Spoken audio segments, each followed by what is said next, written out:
I stood on the golden wavy sand and glimpsed out at the emptiness of the horizon.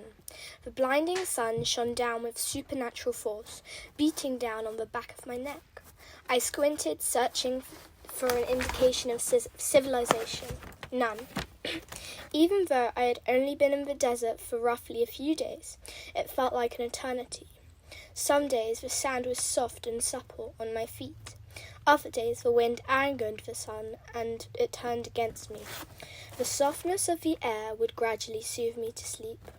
I would dream of my family sharing a succulent meal together, not realizing just how precious that moment was. Dream of my father tucking me into bed. I would dream of my rabbits and how happy they were in my garden. I would awaken realizing this was all but a dream.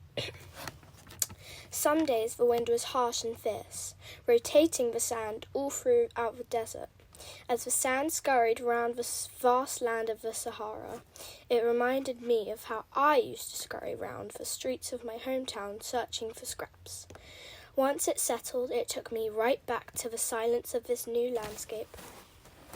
I carried on walking until I couldn't even feel my legs anymore. It felt like they were about to pop off and run away from me. But I had to go on. I couldn't risk reminding myself of the past, and instead I marched on to find my future. At first it seemed inconceivable to find a place to call home, until there was a speck on the horizon, which soon turned into a well, a sign of a new city, a new home. I stood on